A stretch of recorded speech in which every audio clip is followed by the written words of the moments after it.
फरमान आया है कि कांवड़ यात्रा के रास्ते में जितने भी फल सब्जी बेचने वाली रेहड़ियां हैं, स्टॉल्स हैं या ढाबे रेस्टोरेंट्स हैं, ये खाने के ढाबे हैं, तमाम लोगों को अपना नाम बोर्ड पर लिखना होगा। इसके पीछे की मंशा बड़ी स्पष्ट है, आप समझ गए होंगे। हिंदू कौन है, मुसलमान कौन है। हो सकता है इसमें जाति भी हो, लेकिन हमने इसका कल जब विरोध किया तो जवाब आया, जब हलाल लिखा होता है तब तो आपको कोई आपत्ति नहीं होती। हाँ, बिल्कुल नहीं होती। जब शुद्ध शाकाहारी ही लिखा होता है तब भी हम नहीं पूछते कि साहब ये शुद्ध शाकाहारी जिस रेस्टोरेंट के बोर्ड पे लिखा हुआ है, इसका मालिक क्या हिंदू है, मुसलमान है, जैन है, सिख है, क्या है, हमें कोई फर्क नहीं पड़ता। हमें शुद्ध शाकाहारी खाना है, हम जाकर खा लेते हैं। अब आप इंटरनेशनल एयरलाइंस में कहीं ट्रैवल करते हैं, कोशर फूड, तो ज्यूज को मालूम है हमारे लिए कोशर फूड जिनको खाना है वो खा सकते हैं। वो पूछते तो नहीं है ना कि शेफ कौन है, जू है या क्रिश्चियन है या मुस्लिम है या हिंदू है, उनको कोई फर्क नहीं पड़ता। सावन का महीना है, कांवड़ यात्रा शुरू होने वाली है, लेकिन उससे पहले योगी सरकार के फरमान ने अब देश में एक नए विवाद को जन्म दे दिया है। दरअसल योगी सरकार का एक नया नियम आया है जिसके तहत दिल्ली से देहरादून के रास्ते यानी उत्तर प्रदेश में कांवड़ जो रूट है वहां पर जो दुकानदार हैं वो अपने नाम के साथ, टाइटल के साथ नंबर प्लेट लगाएंगे। इसके साथ ही उन दुकानदारों पर भी कार्रवाई होगी जो हलाल सर्टिफिकेट वाले चीज़ों को बेचेंगे। बता दें इस ऐलान के बाद से, इस फैसले के बाद से देश में एक नया विवाद खड़ा हो गया है। दरअसल विपक्ष का दावा है कि योगी सरकार सांप्रदायिक तनाव को बढ़ावा दे रही है और कहीं ना कहीं ये एक तरीके से पक्षपात है। इसको लेकर देश में तमाम तरह की सवाल जो है उठते हुए नजर आ रहे हैं। आपको बता दें कांग्रेस ने भी कई सवाल खड़े कर दिए इस पर। कांग्रेस का कहना है कि एक तरफ आप हलाल जो सर्टिफाइड चीज़ें हैं उसको बेचने से मना कर रहे हैं, तो दूसरी तरफ कई चीज़ों पर शुद्ध शाकाहारी लिखा होता है। तो क्या अब उस पर भी बैन लगेगा? किसको क्या खाना है ये क्या सरकार तय करेगी? किसको कहाँ से क्या खरीदना है, कब खाना है, ये सरकार तय करेगी। और आखिर जिस तरीके से योगी सरकार का जो फरमान आया है कि नंबर प्लेट जारी करना है, क्या जो शख्स हिंदू है और वो आम बेच रहा है, फल बेच रहा है या किसी भी तरीके की चीज़ें बेच रहा है, अगर वो मुस्लिम बेचता है तो क्या वो चीज़ें चेंज हो जाएगी? ये तमाम जो सवाल हैं वो कहीं ना कहीं उठते हुए शुरू हो रहे हैं। साथियों, एक नया फरमान आया है कि कांवड़ यात्रा के रास्ते में जितने भी फल सब्जी बेचने वाली रेहड़ियां हैं, स्टॉल्स हैं या ढाबे रेस्टोरेंट्स हैं, ये खाने के ढाबे हैं, तमाम लोगों को अपना नाम बोर्ड पर लिखना होगा। इसके पीछे की मंशा बड़ी स्पष्ट है, आप समझ गए होंगे। हिंदू कौन है, मुसलमान कौन है। हो सकता है इसमें जाति भी हो, मंशा में, इनके मंशा में ये हो सकता है कि कहीं दलित तो नहीं है, ये सब हो सकता है, बिल्कुल संभव है। लेकिन हमने इसका कल जब विरोध किया तो जवाब आया, जब हलाल लिखा होता है तब तो आपको कोई आपत्ति नहीं होती। हाँ, बिल्कुल नहीं होती। जब शुद्ध शाकाहारी ही लिखा होता है तब भी हम नहीं पूछते कि साहब ये शुद्ध शाकाहारी जिस रेस्टोरेंट के बोर्ड पे लिखा हुआ है, इसका मालिक क्या हिंदू है, मुसलमान है, जैन है, सिख है, क्या है, हमें कोई फर्क नहीं पड़ता। हमें शुद्ध शाकाहारी खाना है, हम जाकर खा लेते हैं। अब आप इंटरनेशनल एयरलाइंस में कहीं ट्रैवल करते हैं, कोशर फूड, तो ज्यूज को मालूम है हमारे लिए कोशर फूड जिनको खाना है वो खा सकते हैं। वो पूछते तो नहीं है ना कि शेफ कौन है, जू है या क्रिश्चियन है या मुस्लिम है या हिंदू है, उनको कोई फर्क नहीं पड़ता। ठीक वैसे ही मैं शाकाहारी खाता हूं तो मेरे को ये नहीं पूछना उचित समझता कि बनाने वाला कौन है। ये करना जो ये कांवड़ यात्रा पे प्रपोज कर रहे हैं, इसके पीछे मंशा है इकोनॉमिक बॉयकॉट ऑफ मुस्लिम्स को नॉर्मलाइज करना, कैसे आर्थिक बहिष्कार का सामान्यकरण करना है मुसलमानों का। तो इस मंशा को तो हम कामयाब किसी के लिए नहीं होने देंगे। वो हिंदू के लिए करे हो, मुसलमानों के लिए करे हो, किसी के लिए भी करें, हम नहीं होने देंगे। अब मीट एक्सपोर्टर्स हैं बड़े बड़े 4-5 जो हैं, अल कबीर कौन है मालिक, सबरवाल। अरेबियन एक्सपोर्ट्स कौन है मालिक, कपूर। MKR फ्रोजन कौन है मालिक, मदन एबट। PML इंडस्ट्रीज मालिक कौन है, बिंद्रा साहब है। और एक होमवर्क भी दे दूं, अल दुआ, पता लगाइएगा कि जब ये अल दुआ नाम की बीफ एक्सपोर्टर कंपनी बनी थी तो इसके मालिक कौन थे। ये होमवर्क मैं संघ के विचारधारा वाले दोस्तों को दे रहा हूं। जिस तरह से अगर हिंदू मीट एक्सपोर्ट करता है तो रहती तो वो मीट ही है ना, या दाल चावल बन जाती है वो मीट ही रहेगा। ठीक उसी तरह से अगर कोई अल्ताफ या रशीद आम अमरूद बेच रहा है तो आम अमरूद ही रहेंगे, वो गोश्त नहीं बन जाएंगे। तो ये संघ वाले जो लोग हैं बिना सोचे समझे जब कुछ काम करते हैं तो फंस जाते हैं, पहली ही आर्ग्यूमेंट में धाराशायी हो जाते हैं। लेकिन जो षड्यंत्र ये लोग रच रहे हैं, हमारी आपकी जो एक तहजीब है, अब एक उस तहजीब में मुझे याद आता है अलीगंज लखनऊ में, वहाँ बड़ा मंगलवार के पीछे की जो कहानी है वो सुनकर बड़ा आनंद आता है। दुर्गा पूजा हो, भगवान जगन्नाथ यात्रा हो, सब में कैसे मिलजुल कर इस तहजीब में हम लोग एक दूसरे के त्योहारों में हाथ बटाते हैं, तैयारियां करते हैं। उस तहजीब पर ये हमला बोल रहे हैं, और ये हमला सिर्फ उस तहजीब पर नहीं बोल रही, हमारे आपके घरों में घुसकर तय करेंगे कि कौन क्या खाएगा, किससे खरीदेगा, क्या कपड़े पहनेगा, किस भाषा में बोलेगा। इनको अपने घरों में घुसने से रोकिए। अगर इनको अपने घरों में घुसने से रोकना है तो इस विचारधारा को अपने मोहल्ले से दूर रखिए, अपनी जीवन से दूर रखिए, अपनी विधानसभाओं और लोकसभाओं से दूर रखिए, अपनी समाज से दूर रखिए। तभी हम अपने इस खूबसूरत हिंदुस्तान की तहजीब को बचा पाएंगे। इस मुद्दे पर विस्तार से चर्चा करने के लिए हमारे साथ अमन जी मौजूद हैं। सर, कैसे देख रहे हैं आप योगी सरकार का यह फरमान? कहीं ना कहीं देश में एक नए विवाद को खड़ा जरूर कर रहा है। विपक्ष का लगातार यह हमला रहा है कि कहीं ना कहीं इससे तनाव जो है वो बढ़ता हुआ नजर आएगा। देखिए, जाहिर बात है कि मज़हब नहीं सिखाता आपस में बैर रखना। हिंदी है हम वतन, हिंदुस्तान हमारा। तो बिल्कुल इस चीज़ को लेकर कोई दो राय नहीं है कि यहाँ पर अगर हिंदुस्तान के नज़रिए से अगर देखा जाए तो यहाँ धर्म के भी अलग अलग मायने नज़र आते हैं, समुदायों के भी अलग अलग मायने नज़र आते हैं। उत्तर प्रदेश का हिंदुज़्म कुछ और कुछ कहता है, साउथ का कुछ और कहता है। तो अलग अलग तरीके से लोग अपनी मान्यताओं को मानते हैं और मनाते हैं। लेकिन जिस तरह से सिर्फ धर्म को टारगेट करके धर्म के नाम पर जो ये अफरा तफरी का माहौल पैदा किया जा रहा है, ये अपने आप में कई तरह के सवाल खड़े कर रहा है कि जिन सरकारों को विकास के कामों में लगना चाहिए था, देश में जो डेवलपमेंट है उसको कह सकते हैं आगे बढ़ाना चाहिए था, वो धर्म के नाम पर कहीं ना कहीं चीज़ों को उलझा कर रखे हुए। आप देखिए, अभी कुछ दिनों पहले मुहर्रम बीता, उसको लेकर तमाम सारी बातें थी कि क्या वो मुहर्रम सड़कों पे निकलना चाहिए, नहीं निकलना चाहिए। उसके बाद विवाद थमा। अब जो है कांवड़ यात्रा को लेकर मामला शुरू हो गया कि भाई जितने भी कांवड़ यात्री हैं, जितने भी जो उस कह सकते हैं पावन पर्व में लोग शामिल होंगे, वो मुस्लिम दुकानों से कोई सामान नहीं खरीदेंगे, बल्कि मुस्लिम लोग जो हैं वो अपनी नेम प्लेट लगा कर रखेंगे।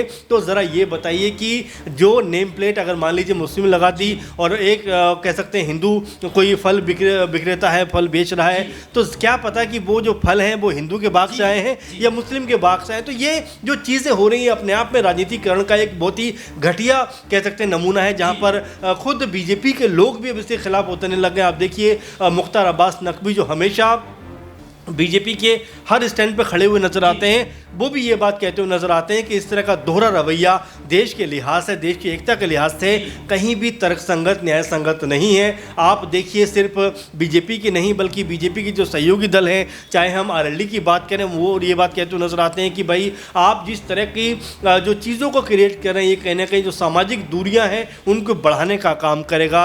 जो कह सकते हैं हिंदू मुस्लिम सालों साल से एक साथ रहता आया है, उनके बीच में ये दूरी पैदा करने का काम करेगा। इसलिए कम से कम इन मुद्दों के ऊपर तो राजनीति नहीं करनी चाहिए कि इसको किससे क्या खरीदना है, क्या नहीं खरीदना है, कहाँ से सामान लाना नहीं लाना, ये उसके ऊपर डिपेंड करता है, मर्जी के ऊपर डिपेंड करता है। तो ये तमाम जो चीज़ें ये बताती हैं। योगी सरकार का एक पक्ष यह भी रहा है कि कहीं ना कहीं कई जो लोग हैं वो अपने नाम बदल कर जो है, यानी जो हिंदू देवी देवता हैं उनके नाम से दुकानों को खोलते हैं, और इससे कहीं ना कहीं जो कांवड़ यात्री हैं, जो भक्त हैं, उनमें संशय पैदा होती है और उनके साथ धोखाधड़ी का भी मामला देखने को मिलता है। तो कहाँ तक ये उचित है कि अगर एक आध चीज़ें ऐसी घटनाएं देखने को मिलती है तो पूरे उत्तर प्रदेश में इन तमाम चीज़ों को लागू करें? सिराज, ये कहाँ पे लिखा हुआ है कि अगर मेरा धर्म कुछ और, जो विशेष धर्म है, मैं उसी धर्म के नाम पे दुकान खोलूंगा अपनी? ये कहाँ का नियम है, किसने लिखा है इसको? आप देखिए, तमाम दुकानों के नाम इंग्लिश में लिखे होते हैं, तो क्या वो हमारे देश के नागरिक नहीं है? क्या वो किसी धर्म से नहीं आते होंगे? तो ये जो तुनक मिजाजी वाली चीज़ें, ये जो बिला वजह के आडंबरवाद की चीज़ें, ये कहीं ना कहीं देश और समाज को बांटने का काम करती हैं। और देखिए, महत्वपूर्ण बात ये मैं फिर कहूँगा कि जिस प्रदेश में बेरोजगारी बेतहाशा, जिस प्रदेश में स्वास्थ्य व्यवस्था चरमराई हुई है, जिस प्रदेश में लगातार अपराध में बढ़ोतरी होती हुई नजर आती है, उन प्रदेशों में, उन जगहों पर इन सब पे बात ना होकर बात होती है कांवड़ यात्राओं के ऊपर, बात होती है मुहर्रम के ऊपर। देखिए, धर्म बहुत निजी फैसला होता है, बहुत ज़्यादा व्यक्तिगत एक तरीके से कह सकते हैं आराधना करने का विषय होता है, लेकिन उसको जिस तरह से पब्लिकली तौर पर, स्टंट के तौर पर यूज़ किया जाता है, पब्लिक में वोट बटोरने के लिए यूज़ किया जाता है, उसकी राजनीति कम से कम अब ख़त्म होनी चाहिए सिराज। सर, एक अहम सवाल यह है कि जिस छुआछूत के विरुद्ध में भीमराव अंबेडकर लड़े थे, लंबे संघर्ष के लिए उन्होंने कहीं ना कहीं संविधान भी लिखा, क्या अब ये नए छुआछूत को जन्म दे रहा है? क्या अब इससे लोगों में भय की स्थिति पैदा होगी? देखिए, जाहिर बात है, मैं फिर कहूँगा आपसे कि एक मोहल्ले में हिंदू परिवार भी रहता है, मुस्लिम परिवार भी रहता है, और जब हमारे ऊपर कोई संकट परेशानी आती है तो हम ये नहीं देखते हैं कि हिंदू का घर है या मुसलमान का घर है। वही मुस्लिम भाई या वही हिंदू भाई आपके सपोर्ट में आकर या आपके तमाम जो भी दिक्कत होती है उसमें खड़ा होता हुआ नजर आता है। तो आप ये डिफाइन कर ही नहीं सकते कि कौन सबसे अधिक हितैषी है, क्या हिंदू हितैषी है, क्या मुस्लिम हितैषी है। आपके पड़ोस में जो व्यक्ति रह रहा है वो भले ही किसी और समुदाय से आता हो, लेकिन उसका दिल आपके साथ मिला हुआ है। इसीलिए कहते हैं कि दूर के भाई से पास का पड़ोसी बहुत बेहतर होता है। लेकिन जिस तरह का ये माहौल बनाया जा रहा है वो ये बनाया जा रहा है कि हिंदू अलहदा है, मुस्लिम अलहदा है, दोनों के बीच में कभी भी बेहतर संवाद नहीं हो सकता, बेहतर ताल्लुकात नहीं हो सकता। आप देखिए, जब कावड़ यात्रा निकलती है, कितने हिंदुओं को जो मुस्लिम कह सकते हैं लोग हैं वो पानी पिलाते हुए नजर आते हैं, फल बांटते हुए नजर आते हैं। वहीं जब मुहर्रम निकलता है तो कितने हिंदू परिवार जो है, हिंदू लोग जो है, उनके साथ में चलते हुए नजर आते हैं। तो ये तो एक सालों साल की परंपरा जिसको हम इस तरह से ख़त्म नहीं कर सकते। लेकिन जिस तरह से ये सरकारी फरमान निकलकर सामने आता है, सरकारी ऐलान निकलकर सामने आता है, कई खबरें निकलकर सामने आई कि जो कांवड़ होता है वो मुस्लिम लोग भी बनाते हुए नजर आते हैं, और ख़ास तौर पर देखा जाए जो ईद का मौका होता है या तमाम जो त्योहारों का मौका होता है उसमें कहीं ना कहीं हिंदू मुस्लिम एक होकर दुकानें खोलते हैं। सिराज, मुझे ऐसा लगता है कि पर्व त्यौहार ये सब किसी एक धर्म के नहीं हो सकते। मुझे ऐसा लगता है कि धर्म अगर किसी का भी हो, अगर ईद का त्यौहार है तो क्या हिंदू लोग खुश नहीं होते हैं? क्या अगर दीपावली का त्यौहार है तो क्या मुस्लिम लोग खुश नहीं होते? तो ये वही देश है कि जो रंग बिरंगी कह सकते हैं कि एक फूलों का गुलदस्ता है। यहाँ पर जितने धर्म रहते हैं वो उतनी इसकी खूबसूरती बढ़ती हुई नजर आती है। और देखिए, ये सबसे अहम बात है कि इतने सालों से हम रहते चले आ रहे हैं, कहीं कोई प्रॉब्लम नजर नहीं आती। लेकिन जैसे ही कह सकते हैं 10-5 साल का अगर हम देखें तो ये 10-5 सालों में लगातार आपस की दूरियां हैं वो बढ़ती हुई नजर आती है। और देखिए, जब कांवड़ जैसे मामलों के ऊपर, मुहर्रम जैसे मामलों के ऊपर इस तरह की तुच्छ राजनीति होगी तो जाहिर बात है कि लोगों का जो आपस में एक तालमेल है वो बिगड़ता हुआ नजर आएगा। और देखिए, इसी के बाद तमाम लड़ाई झगड़े दंगे फसाद होते हुए नजर आते हैं। लेकिन जब आपस का तालमेल ठीक होगा तो ऐसी चीजों पर अंकुश लगता है। अच्छा, कांग्रेस का यह आरोप है कि कहीं ना कहीं जो योगी सरकार है वो एक तरीके से एक खास समुदाय को आर्थिक बहिष्कार के ओर ले जा रही है, जिससे कहीं ना कहीं आर्थिक रूप से वो खास समुदाय कमजोर होता हुआ नजर आए। तो कहाँ तक यह आरोप सही है? क्योंकि कई मर्तबा देखा गया मुजफ्फरनगर के जो कह सकते हैं इस आदेश के बाद मुजफ्फरनगर की तस्वीर जो है बदलते हुए नजर आए। खासतौर पर देखा जाए कई जो ढाबों थे या कई जो काम करने वाली होटल थे वहाँ पर मुस्लिम जो लोग थे उनको नौकरियों से निकाला गया। तो बिल्कुल इसका असर पड़ता है सिराज, क्योंकि जब इतने बड़े लेवल पे आप सरकारी ऐलान के तहत ये चीज़ें करते हो, पुलिस ये बात कहती हुई नजर आती है, तो इसमें कोई संदेह नहीं है कि इसका असर नहीं होगा। और देखिए, जो परिणाम सामने आ रहे निकल के, उसमें यही परिणाम निकल के सामने आ रहे हैं कि तमाम मुस्लिम होटल अभी फिलहाल बंद कर दिए गए। तमाम जो मुस्लिम कार्यकर्ता काम करते थे, जो अपनी रोजी रोटी चलाते थे, उनको आपने निकाल कर बाहर खड़ा कर दिया। तो ये आप किस तरह की राजनीति करना चाहते हो, किस तरह का देश ये बनाना चाहते हो, किस तरह की चीज़ों को आप क्रिएट करना चाहते हो? आप देखिए, धर्म के नाम पर आपने 2024 में भी चुनाव लड़ा, लेकिन क्या हासिल किया? अयोध्या तक सीट आप हार गए। इससे सबक लेने के बजाय आप उसको और उन्माद पे लेकर जाते हुए नजर आते हो। मेरे ख्याल से अब ये देश के अंदर चलेगा नहीं। और देश के जो लोग हैं वो जाहिर बात है कि उनको समझ में आ रहा है कि हिंदू मुस्लिम करके आगे नहीं बढ़ा जा सकता, बेहतर काम करके, कारोबार करके, बिजनेस करके तरक्की की राह पर आगे बढ़ा जा सकता है। और यही बात है कि तमाम जो हिंदू हैं उनकी अगर आप बाइट सुने, उनकी अगर विचार सुने, तो वो यही बात कहते हुए नजर आते हैं कि ये मुस्लिमों के साथ में बहुत गैर जिम्मेदार रवैया है, सरकार को ऐसा फैसला नहीं करना चाहिए। लेकिन अखिलेश यादव ने एक अहम सवाल उठाया। उन्होंने कहा कि जिनके नाम गुड्डू हो या तमाम मुन्ना हो, ये तमाम तरह के नाम हो जो हिंदू और मुस्लिम दोनों ही इस्तेमाल करते हैं, ऐसे में कहीं ना कहीं इस पर क्या करेगी सरकार? और उन्होंने साफ तौर पर कहा कि सुप्रीम कोर्ट को स्वतः संज्ञान लेना चाहिए, क्योंकि जो रेडी पटरी वाले लोग होते हैं वो जाहिर सी बात है सुप्रीम कोर्ट का रुख नहीं कर सकते हैं। इसके लिए उनकी आर्थिकी जो स्थिति है वो मजबूत नहीं है ताकि वो केस लड़ें, महंगे महंगे वकीलों को हायर करके कहीं ना कहीं वो न्याय के लिए जाएं। देखिए, बिल्कुल, और जाहिर बात है कि जो गरीब तबका है वो कभी भी इस तरह की लड़ाई में जाके आगे नहीं बढ़ सकता। उसको पता है रोजी रोटी कमानी है, लेकिन अगर इस तरह से उसकी रोजी रोटी छीनी जाएगी, उसके कारोबार पर अंकुश लगाया जाएगा, छोटा मोटा कारोबार है, 1500 रुपये रोजे कमा के किसी से अपना घर चलाता है, उसको भी अगर आप बंद कर देंगे तो जाहिर बात है कि एक निराशा का माहौल कहने के डेवलप होता हुआ नजर आएगा। और जो बीजेपी लगातार मुस्लिम हितैषी होने की बात करती रही है कि भाई सबका साथ सबका विकास की हम बात करते हैं, वो यहाँ पर ख़त्म होता हुआ नजर आएगा। क्योंकि देखिए, आप अगर सरकार में हैं तो आप पूरे देश देश की नुमाइंदगी रहे, किसी एक समुदाय की नुमाइंदगी नहीं कर रहे हैं आप। ये आपको याद रखना चाहिए। और यही बात है कि चाहे सपा हो, चाहे कांग्रेस हो, चाहे AIM हो, चाहे और तमाम पार्टियां हो, सब लोग एक सुर में मिलकर इस फैसले की मुखालफत करते हुए नजर आते हैं। और सबसे बड़ी बात की जो बीजेपी के सहयोगी दल हैं, चाहे वो JDU हो, चाहे RLD हो या और तमाम लोग हो, उन्होंने भी खुले स्वर में इस बात की मुखालफत की है कि इस तरह का कानून या इस तरह की जो बात है, इस तरह का जो एक तरीके से जो आदेश जारी किया गया उसको निरस्त करना चाहिए, क्योंकि ऐसी स्थिति में हम देश को बांटने का काम करेंगे जो सामाजिक लिहाज से बिल्कुल भी अच्छी चीज़ नहीं होगा। अच्छा, एक छोटा सवाल और लेना चाहूँगा कि एक तरफ देखा जाए तो देश में बेरोजगारी का माहौल है, शिक्षा व्यवस्था तमाम उत्तर प्रदेश की बिगड़ी हुई नजर आती है, स्वास्थ्य सुविधाओं में उतना आगे नहीं नजर आता है, और ख़ास तौर पर देखा जाए नीट का मुद्दा भी कहीं ना कहीं गर्माता हुआ नजर आया। योगी सरकार में जो मंत्री हैं, सुभाषपा के मंत्री हैं, उनके विधायक कहीं ना कहीं इस पूरे के पूरे मामले में पकड़े गए थे। तो ये तमाम जो मुद्दे हैं ज़मीनी तौर पर, इन पर फोकस ना करके इन तरह के विवाद को जन्म देना, क्या ये उत्तर प्रदेश के लिए घातक साबित हो सकता है? बिल्कुल, उत्तर प्रदेश के लिहाज से भी, पूरे देश के लिहाज से भी, क्योंकि अगर हम इस तरह देश को बांटेंगे तो जाहिर बात है कि उसका जो असर है वो संपूर्ण देश में, संपूर्ण समुदायों में, संपूर्ण जातियों में नजर आएगा। और कम से कम सरकारों को तो अपने स्तर पर इन चीज़ों से बचना चाहिए, क्योंकि देखो फिर मैं वही बात कहूँगा, और ये सब लोगों के लिए कह सकते हैं ज़रूरी संदेश भी होगा कि सरकार को हम लोग चुनते हैं, सरकार को एक समुदाय नहीं चुनता, सब मिलकर चुनते हैं। उसमें हिंदू, मुस्लिम, सिख, ईसाई